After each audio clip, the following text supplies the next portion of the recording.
മതം മനുഷ്യനെ മയക്കുന്ന കറുപ്പാണ് എന്ന് കേട്ടു തുടങ്ങി. ഇന്നും കുറേ പേർക്കെങ്കിലും മതമെന്ന് കേൾക്കുമ്പോൾ വല്ലാത്തൊരു ഈർഷ്യ അനുഭവപ്പെടും. അതുകൊണ്ട് മതമില്ല എനിക്കെന്ന് പറയുമ്പം അയാൾ ഒരുപാട് പുരോഗമനവാദിയായി എന്ന് തോന്നും. സത്യത്തിൽ ഒന്ന് ലളിതമായിട്ട് ചിന്തിച്ചാൽ ഇതിൻ്റെ രണ്ടിൻ്റെ ഇടയ്ക്കൂടുള്ള ഒരു കൃത്യമായ വഴി നമുക്ക് മനസ്സിലാകും.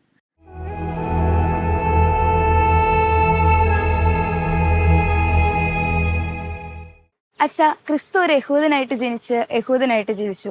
നമ്മൾ ആ ക്രിസ്തുവിൻ്റെ പേരിൽ ക്രിസ്ത്യാനികൾ എന്നാണ് അറിയപ്പെടുന്നത്. ശരിക്കും ക്രിസ്തു അങ്ങനെ ഒരു മതം സ്ഥാപിച്ചിട്ടുണ്ടോ? ക്രിസ്തു യഥാർത്ഥത്തിലൊരു മതം സ്ഥാപിച്ചോ, അല്ലെ ക്രിസ്തു മതം ക്രിസ്തു സ്ഥാപിച്ചതാണോ എന്നൊക്കെയാണ് ചോദ്യത്തിൻ്റെ ഉന്നം. ഒരു യഹൂദനായി ക്രിസ്തു വെറുതെ ജനിച്ച് വെറുതെ യഹൂദനായി ജീവിച്ച് അവസാനിച്ച ഒരാളല്ല. വ്യക്തിപരമായ പ്രാർത്ഥനയും ധ്യാനവുമായിട്ട് ജീവിച്ച് അവസാനിച്ചു പോയ ആളുമല്ല. തീർച്ചയായിട്ടും ക്രിസ്തു അദ്ദേഹത്തിൻ്റെ ഒരു വിചാരധാര കൊണ്ടൊരു സമൂഹത്തെ രൂപപ്പെടുത്തിയിരുന്നു. അതുകൊണ്ട് ഒറ്റ വാക്ക് ക്രിസ്തു ഒരു മതം സ്ഥാപിച്ചു എന്ന് തന്നെ പറയുന്നതാണ് നല്ലത്. കാരണം ക്രിസ്തുവിന് ആൾക്കാരോട് പറയാൻ പുതിയൊരു കാര്യം ഉണ്ടായിരുന്നു. അദ്ദേഹം ഒരു രാത്രി മുഴുവൻ പ്രാർത്ഥിച്ചിട്ട് ആൾക്കൂട്ടത്തിൽ നിന്ന് 12 പേരെ തിരഞ്ഞെടുത്തു. വേറെയും 72 പേരുടെ ഒരു ഗ്രൂപ്പ് ഉണ്ടായിരുന്നു. അവരെ 2 പേര് വീതം സുവിശേഷം പ്രസംഗിക്കാനായിട്ട് അയച്ചു. അങ്ങനെ യേശുവിൻ്റെ നാമത്തിൽ അവിടെ തുടങ്ങി ഒരു വലിയ ആൾക്കൂട്ടം ഉണ്ടായി. അപ്പോൾ ഒരു ലക്ഷ്യത്തോടു കൂടെ തന്നെയാണ് ക്രിസ്തു സംസാരിച്ചത്. അല്ലാതെ വെറുതെ ആൾക്കൂട്ടത്തോട് സംസാരിച്ച് ഓരോരുത്തരും അവരവരുടെ കുടുംബങ്ങളിൽ അവരുടെ വ്യക്തി ജീവിതത്തിൽ കുറച്ചും കൂടെ ഭേദപ്പെട്ട് ജീവിക്കുക എന്ന് പറഞ്ഞ് മടങ്ങിപ്പോയില്ല. മറിച്ച് തൻ്റെ ആശയ ആദർശങ്ങളിൽ വിശ്വസിക്കുന്ന ഒരു ചെറിയ അജഗണത്തെ രൂപപ്പെടുത്തി. അതിനാണ് നമ്മൾ മതം എന്ന് പറയുന്നത്. ഇപ്പം നമ്മൾ ഈ ചോദിക്കാൻ കാര്യം, പലരും ഇങ്ങനെ ചോദിക്കാറുണ്ട്, ഒരു മതത്തിനെക്കുറിച്ചൊരു മതമെന്ന് കേൾക്കുമ്പോൾ ഒരു നെഗറ്റീവ് കൊണോട്ടേഷൻ ഫീൽ ചെയ്യുന്നു. ഇപ്പം ക്രിസ്തു അങ്ങേയറ്റം ചിലർക്ക് നല്ല മനുഷ്യൻ, ക്രിസ്ത്യാനികളെ സംബന്ധിച്ചിടത്തോളം ദൈവപുത്രൻ. അപ്പോൾ അത്രയ്ക്ക് നല്ലവനായ ഒരാൾ അത്ര നല്ലതല്ലാത്തൊരു കാര്യം ചെയ്യുമോ എന്നുള്ളൊരു അണ്ടർസ്റ്റാൻഡിങ്ങിൽ നിന്നാണ് ഈ ചോദ്യം ചോദിക്കുന്നത്. അത് മതത്തെക്കുറിച്ചുള്ളൊരു നെഗറ്റീവ് കൊണോട്ടേഷനിൽ നിന്നാണ്. യേശു ക്രിസ്തു അപ്പം മതം സ്ഥാപിച്ചോ എന്ന് ചോദിച്ച് അതിനെ ഒരു നെഗറ്റീവായിട്ട് കാണണ്ട.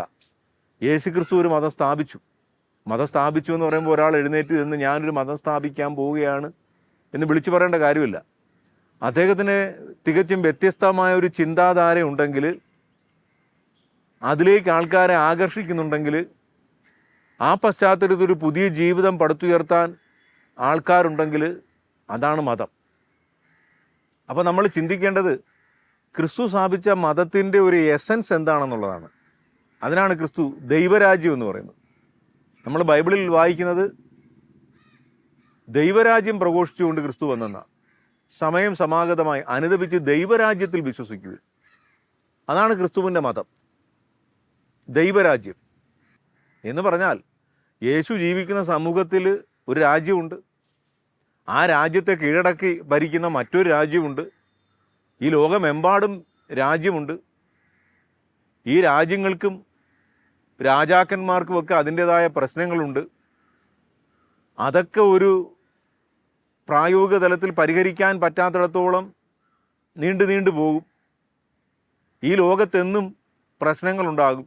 പക്ഷേ ഇതിൻ്റെയൊക്കെ ഇടയ്ക്ക് ഒരു ദൈവരാജ്യം സ്ഥാപിക്കാൻ എന്ന് പറഞ്ഞാൽ ദൈവം നിങ്ങളെ ഭരിക്കുന്ന ഒരു രാജ്യം, ദൈവം നിങ്ങളുടെ രാജാവാകുന്ന, നിങ്ങളിലെ ദൈവം നിങ്ങളെ ഭരിക്കുന്നു. സ്വമേധയാ ദൈവഭരണത്തിന് കീഴിൽ ജീവിക്കുന്ന ഒരാൾക്കൂട്ടത്തെ ക്രിസ്തു രൂപപ്പെടുത്തി. അതാണ് ക്രിസ്തു മതം. ദൈവം എന്നെ തന്നെ ഭരിക്കുന്നു. നമ്മളിപ്പോൾ തന്നെ ഭാഗികമായി ദൈവരാജ്യത്തിലാണ് പലരും. കാരണം ഈ ലോകത്ത് ഒരുപാട് പ്രശ്നങ്ങളുണ്ട് അല്ലേ? ലോകത്ത് കള്ളന്മാർ എന്ന് പറയുന്ന ഒരു വിഭാഗം ഉള്ളത് കൊണ്ട് സ്വാഭാവികമായിട്ടും പോലീസ് വേണ്ടി വരും. മോഷ്ടിക്കാൻ പോയില്ലെങ്കിൽ ഈ രാജ്യത്തിൻ്റെ നിയമവും സംവിധാനമായൊരു പോലീസ് എന്ന് പറയുന്നൊരു സംവിധാനം നമുക്ക് ആവശ്യമില്ല. പോലീസും കോടതിയും നമുക്ക് ആവശ്യമില്ല. അങ്ങനെ പോലീസും കോടതിയും ആവശ്യമില്ലാത്ത എത്രയോ പേര് ലോകത്തുണ്ട്. ജീവിതത്തിൽ ഒരിക്കൽ പോലും പോലീസ് സ്റ്റേഷനിൽ കയറേണ്ടി വന്നിട്ടില്ലാത്ത, കോടതിയുടെ വരാന്തയിൽ നിൽക്കേണ്ടി വന്നിട്ടില്ലാത്ത, എന്ന് പറഞ്ഞാൽ അവിടെയൊക്കെ പോകേണ്ടി വന്ന എല്ലാവരും മോശം മനുഷ്യരാണെന്നല്ല അതിൻ്റെ അർത്ഥം ഞാൻ പറയുന്നത്. പിന്നെന്താണ്? ഈ രാജ്യത്തിൻ്റെ നിയമങ്ങൾക്ക് ഉപരിയായിട്ട് ജീവിക്കുന്ന, കാരണം ഒരാളെ കൊല്ലാതിരിക്കുക, മറ്റൊരാളുടെ വസ്തു അപഹരിക്കാതിരിക്കുക, തന്മൂലം ഈ രാജ്യത്തിൻ്റെ പല സംവിധാനങ്ങളിലൂടെയും കടന്നു പോകേണ്ട ആവശ്യമുണ്ടാകാതിരിക്കുക, അങ്ങനൊരു ദൈവരാജ്യത്തിൽ ഭാഗികമായി നമ്മളിപ്പോൾ തന്നെ ജീവിക്കുന്നുണ്ട്.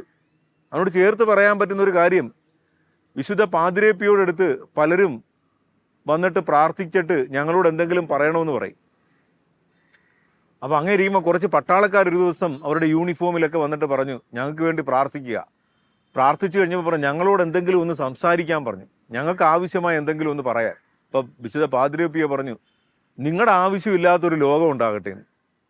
ആദ്യം അവരൊന്ന് ഞെട്ടി, ഞങ്ങളുടെ ആവശ്യമില്ലാത്ത. പിന്നെയാണ് മനസ്സിലായത് അദ്ദേഹം ഉദ്ദേശിച്ചത് യുദ്ധവും കലഹവും ഒന്നും ഇല്ലാത്തൊരു ലോകം ഉണ്ടാകട്ടെ. ഇതാണ് ദൈവരാജ്യം. ഒരു മനുഷ്യൻ അയാളിൽ തന്നെ സ്വസ്ഥമായി, ശാന്തമായി, സ്നേഹത്തിൽ, സമാധാനത്തിൽ ജീവിക്കുന്നു. അതാണ് ബൈബിൾ പറയുന്നത്, ദൈവരാജ്യം എന്നാൽ പരിശുദ്ധാത്മാവിലുള്ള നീതിയും സമാധാനവും സന്തോഷവും അത്രേ. അങ്ങനെ അയാൾ ജീവിക്കുന്നു. അയാൾ നേരിടേണ്ടി വരുന്ന എല്ലാ പ്രശ്നങ്ങളിലും മറ്റുള്ളവരോട് സന്തോഷത്തിലും സമാധാനത്തിലും ജീവിക്കുന്നു. ഈ ലോകം എത്ര പ്രക്ഷുബ്ധമാണെങ്കിലും സമാധാനപൂർണമായൊരു ലോകത്തെ ഇതിനിടയിൽ തന്നെ കണ്ടെത്താൻ ഒരാളെ പ്രേരിപ്പിക്കുന്നു. അങ്ങനെ ഒരു ദൈവരാജ്യം എന്ന ലക്ഷ്യം വെച്ചുകൊണ്ട് യേശുക്രിസ്തു വന്നു.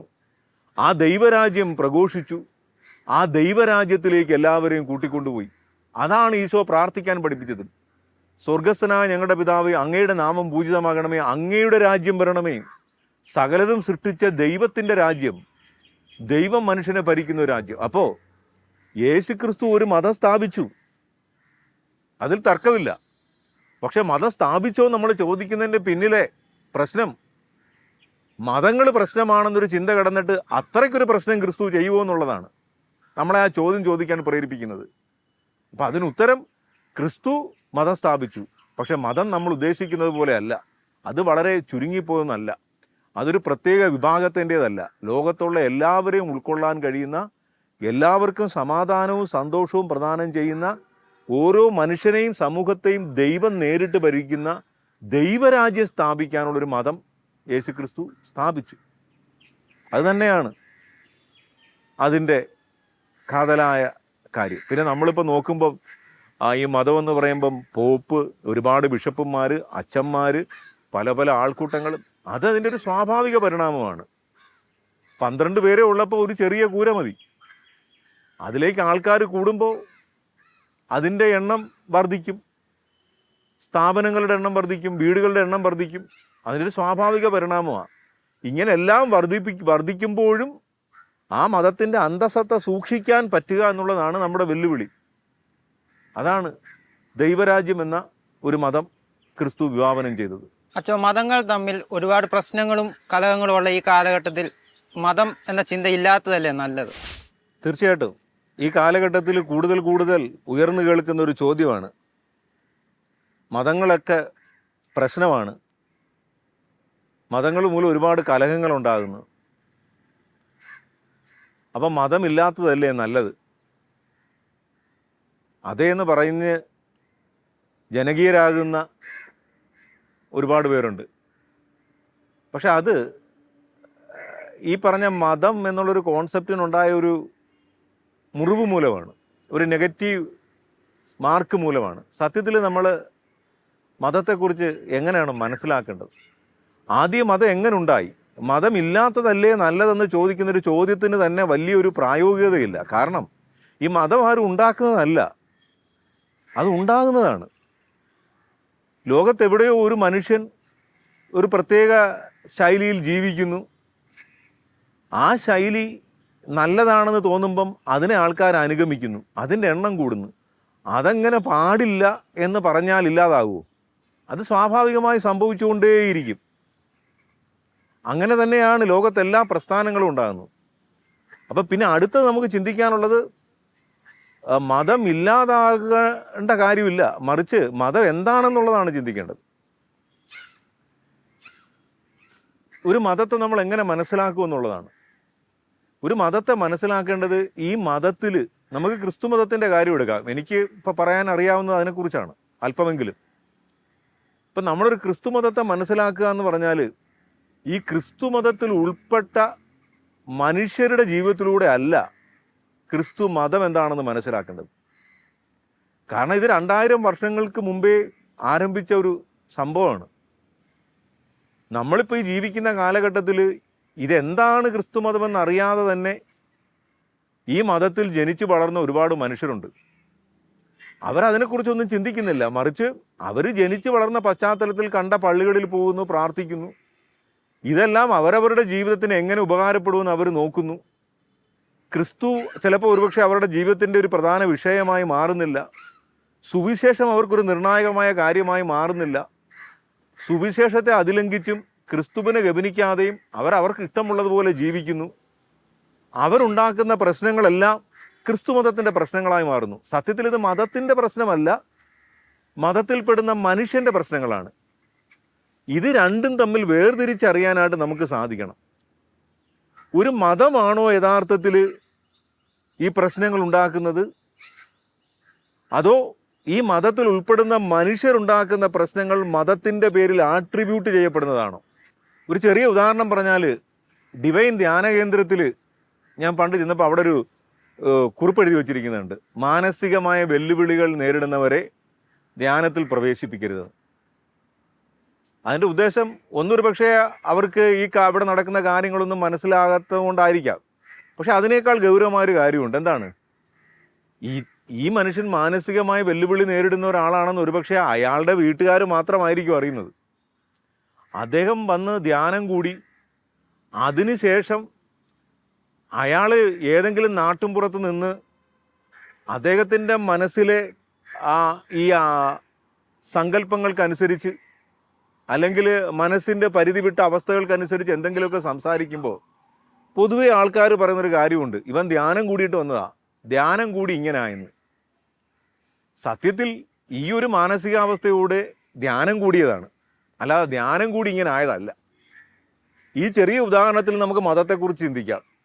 പലതരത്തിലുള്ള മനസ്സുകളും പലതരത്തിലുള്ള പ്രശ്നങ്ങളുള്ളവരൊക്കെ ഒരു പ്രത്യേക മതത്തിൽ അല്ലെങ്കിൽ എല്ലാ മതത്തിലും ജനിച്ചു വളരുന്നു.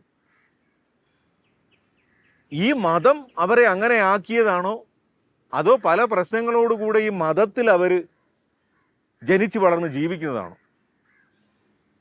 അപ്പോൾ അതുകൊണ്ടൊരു മതത്തെയും മതത്തിൽ ഉൾപ്പെടുന്ന മനുഷ്യൻ്റെ സ്വഭാവത്തെയും രണ്ടും രണ്ടായിട്ട് കാണാൻ നമ്മൾ പഠിക്കണം.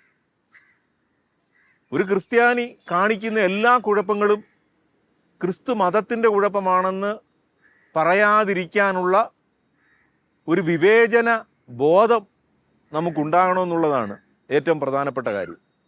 അങ്ങനെ വിവേചന ബുദ്ധി ഇല്ലാത്തത് കൊണ്ടാണ് ഈ മതങ്ങൾ പലതും പ്രശ്നമായിട്ട് മാറുന്നത്. അപ്പം പിന്നെ നമ്മൾ ചിന്തിക്കേണ്ടത് എന്താണ് ഈ മതം എന്നുള്ളതാണ്. ഒരു മതത്തെ മനസ്സിലാക്കേണ്ടത് ആ മതത്തിൻ്റെ അടിസ്ഥാന പ്രമാണങ്ങളിൽ നിന്നാണ്. ഉദാഹരണത്തിന് ഒരു രാഷ്ട്രീയ പാർട്ടിയെ മനസ്സിലാക്കുന്നത് അതിൻ്റെ പ്രത്യയശാസ്ത്രത്തിൽ നിന്നാണ്. ഇപ്പോൾ ഒരു കമ്മ്യൂണിസ്റ്റ് പാർട്ടിയെ മനസ്സിലാക്കേണ്ടത് എങ്ങനെയാണ്? ആ പാർട്ടിയിൽ ഉൾപ്പെട്ട പാർട്ടി അനുഭാവികളുടെയോ അല്ലെങ്കിൽ പാർട്ടി പ്രവർത്തകരുടെയോ സ്വഭാവത്തിൽ നിന്നല്ല, മറിച്ച് ഇതിൻ്റെ ഒരു കമ്മ്യൂണിസ്റ്റ് മാനിഫെസ്റ്റോ, ഇതിൻ്റെ ഒരു പ്രത്യയശാസ്ത്രമുണ്ട്. ഈ പ്രത്യയശാസ്ത്രം എന്താണ് നിങ്ങളുടെ മുമ്പിലോട്ട് വയ്ക്കുന്നത്? അതാണ് അതിൻ്റെ അന്തസത്ത. പക്ഷെ അതിൽ ഉൾപ്പെടുന്ന മനുഷ്യർ ഒരു പക്ഷേ അതിനെ ഫോളോ ചെയ്യാത്തത് കൊണ്ട് ഇത് ഈ പാർട്ടിയുടെ പ്രശ്നമാകണമെന്നില്ല, പാർട്ടിയിലുള്ള മനുഷ്യരുടെ പ്രശ്നം. എല്ലാ രാഷ്ട്രീയ പാർട്ടികളിലും അങ്ങനെ സംഭവിക്കും. അപ്പോൾ നമ്മൾ നോക്കേണ്ടത് ഇതിൻ്റെ പ്രത്യയശാസ്ത്രം ലോകത്തിന് ഉപകാരപ്രദമാണോ? ആ പ്രത്യയശാസ്ത്രത്തെക്കുറിച്ചാണ് നമ്മൾ ചിന്തിക്കുന്നത്. ആ പശ്ചാത്തലത്തിലാണ് നമ്മൾ മതത്തെ മനസ്സിലാക്കേണ്ടത്. എന്താണ് ക്രിസ്തുമതം? ക്രിസ്തുമതം എന്ന് പറഞ്ഞാൽ യേശു ക്രിസ്തു വിഭാവനം ചെയ്യുന്ന സ്നേഹമാണ്. ഈ സ്നേഹം പറയുന്നത് എന്താണ്? അത് ഒരാളുടെ ജീവിതത്തിൻ്റെ സ്വാർത്ഥതയ്ക്ക് വേണ്ടി എഴുതപ്പെട്ടതല്ല, മറിച്ച് തൻ്റെ ജീവിതത്തിൽ നിന്ന് അപരൻ്റെ ജീവിതത്തിലേക്ക് എങ്ങനെ ഇറങ്ങിപ്പോകാം. അല്ലേ? ക്രിസ്തുമതം പറയുന്ന കഥകൾ എന്താണ്? സമരിയാക്കാരൻ്റെ ഉപമ. ഒരു മനുഷ്യൻ മുറിവേറ്റ് കിടക്കുന്നു, ആ മുറിവേറ്റ മനുഷ്യനെ മറ്റൊരു മതത്തിൽപ്പെട്ട ഒരാൾ, മുറിവേറ്റ യഹൂദനെ ഒരു സമരിയാക്കാരൻ എടുത്ത് മടിയിൽ കിടത്തി ശുശ്രൂഷിക്കുന്നു. എന്നിട്ട് അദ്ദേഹത്തിൻ്റെ കഴുതക്കുട്ടിയുടെ പുറത്ത് ഇരുത്തി ആശുപത്രിയിൽ കൊണ്ടാക്കുന്നു, ഒപ്പം നിൽക്കുന്നു, ബില്ലടയ്ക്കുന്നു. തുക തികയാതെ വന്നാൽ ഇനി വരുമ്പോൾ, നാളെ വരുമ്പം ബാക്കിയും കൂടെ അടച്ചുകൊള്ളാമെന്ന് പറയുന്നു. എന്നിട്ട് യേശു ക്രിസ്തു പറയുന്നു, നിങ്ങളും ഇങ്ങനെ ചെയ്യുവിൻ. ഇതാണ് ഈ മതം എന്ന് പറഞ്ഞാൽ. ഈ ലോകത്ത് ഒരുപാട് ജാതിയും മതവും ഒക്കെ ഉണ്ട്, ഒരുപാട് രാഷ്ട്രീയ പാർട്ടികളുണ്ട്, ഒരുപാട് സെക്റ്റുകളുണ്ട്, വംശങ്ങളുണ്ട്. ഈ വംശവ്യത്യാസങ്ങൾക്കും ജാതിമത വ്യത്യാസങ്ങൾക്കും അനുസരിച്ചല്ല നിങ്ങൾ പെരുമാറേണ്ടത്. അതൊക്കെ കടന്നു പോകുന്ന ഒരു സ്നേഹത്തിലേക്കാണ് നിങ്ങൾ പോകേണ്ടത്. അപ്പോൾ ഈ സ്നേഹത്തിലേക്ക് മതം നയിക്കുന്നു. എന്നിട്ട് പറയുന്നത് എന്താ? നിങ്ങൾ ഒരു കരണത്തടിക്കുന്നവന് മറുകരണം കാണിച്ചു കൊടുക്കുക. തിന്മയെ തിന്മ കൊണ്ട് ജയിക്കരുത്. യേശു ക്രിസ്തുവിനെ കുരിശിൽ തറയ്ക്കുമ്പോൾ ഇവർ ചെയ്യുന്നത് എന്തെന്ന് ഇവരറിയുന്നില്ല, ഇവരോട് പൊറുക്കണമേ. ഈശോ പറയുന്നത്, നിങ്ങൾ ബലിയർപ്പിക്കാൻ പോകുമ്പോൾ നിങ്ങൾ മറ്റൊരാൾക്ക് നിങ്ങളോട് എന്തെങ്കിലും വിരോധമുണ്ടെന്ന് തോന്നുന്നെങ്കിൽ, നിങ്ങൾക്കുണ്ടെന്നൊന്നും മാത്രമല്ല, അതിനും ഉപരിയാണ്, നിങ്ങളോട് മറ്റൊരാൾക്ക് പ്രശ്നം ഉണ്ടായാൽ മതി, നിങ്ങൾ ആ ബലിവസ്തു അവിടെ വെച്ചിട്ട് പോയി ആദ്യം അവനുമായിട്ട് രമ്യപ്പെടുക, എന്നിട്ട് പള്ളി വരിക. ഇങ്ങനെയൊക്കെ പറയുമ്പം ഈ മതം നമ്മളെ കൊണ്ടുപോകുന്നത് എങ്ങോട്ടാണ്? സാർവത്രികമായ ഒരു സ്നേഹത്തിലേക്കാണ്. അപ്പം ഇതിൽ ജനിച്ചു വളരുന്ന ഒരാൾക്കും ഇതിനപ്പുറത്തുള്ള ഒരാളെയും സമാധാനത്തിലേക്ക്, സ്നേഹത്തിലേക്കുവേ ഇതിന് കൊണ്ടുപോകാൻ പറ്റൂ. അപ്പം ഇവിടെ മതമല്ല പ്രശ്നമാകുന്നത്. ക്രിസ്തു മതത്തിന് ഒരിക്കലും ഒരു പ്രശ്നം സൃഷ്ടിക്കാൻ പറ്റത്തില്ല. മറിച്ച് എന്താണ് ക്രിസ്തുവെന്നും ക്രിസ്തു മതം എന്താണെന്നും ക്രിസ്തു മതത്തിൻ്റെ ലക്ഷ്യം എന്താണെന്നും മനസ്സിലാക്കാതെ ഇതിനകത്ത് ജീവിക്കുന്ന ഒരാൾക്ക് മതത്തിൻ്റെ പേരിൽ പ്രശ്നമുണ്ടാക്കാം. അതിൻ്റെ പേരിൽ മതമില്ലാതായാലോ? അതിനാണ് എലിയെ പേടിച്ച് ഇല്ലം ചുടുന്നെന്ന് പറയുന്നത്. ഈ ഇല്ലം എല്ലാവർക്കും സമാധാനത്തിൻ്റെ ഗൃഹമാണ്. അതൊരു എലി പ്രശ്നം ഉണ്ടാക്കിയാൽ ആ എലിയെ ആണ് കൈകാര്യം ചെയ്യേണ്ടത്, ഇല്ലത്തെയല്ല. കാരണം ഇല്ലത്തിൻ്റെ വാതിലുകൾ തുറന്നു വെച്ചിരിക്കുന്നത് സമാധാനത്തിലേക്കും സ്നേഹത്തിലേക്കുമാണ്. അപ്പം ഈ ലോകത്ത് മതങ്ങൾ പ്രശ്നമുണ്ടാക്കുന്നു. അപ്പം മതമില്ലാത്തതല്ലേ നല്ലത് എന്ന് ചോദിച്ചാൽ, ഈ കാലാകാലങ്ങളായിട്ട് ഈ പ്രഘോഷിക്കപ്പെടുന്ന സ്നേഹമില്ലായിരുന്നെങ്കിൽ എന്ത് ആകുമെന്ന് ചിന്തിക്കണം. ഇപ്പം എനിക്ക് എന്നെക്കുറിച്ച് കുറ്റം പറഞ്ഞവരെ, ഇല്ലാത്തത് പറഞ്ഞവരെ, വേദനിപ്പിച്ചവരോടൊക്കെ മനസ്സൊന്ന് നൊന്താലും അടുത്ത സെക്കൻഡിൽ പോട്ടെ, ക്ഷമിക്കാം എന്ന് തോന്നുകയും ക്ഷമിക്കുകയും അടുത്ത ദിവസം അവരെ കാണുമ്പോൾ എല്ലാം മറന്ന് ഞാൻ പുഞ്ചിരിക്കുകയും ചെയ്യും. അതെന്തുകൊണ്ടാണ്? ക്രിസ്തു മതം ഒരു ക്ഷമ എന്ന് പറഞ്ഞൊരു വാല്യൂ നമുക്ക് തന്നുകൊണ്ടാണ്. അപ്പം ഞാനിപ്പോൾ ക്രിസ്തു മതത്തിൻ്റെ പശ്ചാത്തലത്തിൽ എനിക്ക് അറിയാവുന്നതിൻ്റെ പശ്ചാത്തലത്തിൽ പറയുന്നു. അപ്പം മതമല്ല പ്രശ്നം ഉണ്ടാക്കുന്നത്, ഈ മതം അറിയാത്തവരാണ്, ഈ മതത്തിൻ്റെ അന്തസ്സത്തെ അറിയാത്തവരാണ്, ഇതിൻ്റെ ലക്ഷ്യം അറിയാത്തവരാണ്. അവരൊക്കെ മതത്തിൽ ജനിച്ചുപോയി. അപ്പം നമ്മൾ മതമില്ലാതാകുന്നതല്ലേ നല്ലതെന്നുള്ളതല്ല, മതം യഥാർത്ഥത്തിൽ എന്താണ് അതിൻ്റെ പ്രത്യയശാസ്ത്രം എന്ന് മനസ്സിലാക്കിയിട്ട് അത് ഉപകാരപ്രദമാണ് എങ്കിൽ ആ കൃത്യമായ ലക്ഷ്യത്തിലേക്ക് ഒരാൾ നയിക്കപ്പെടുക എന്നുള്ളതാണ് പ്രധാനം.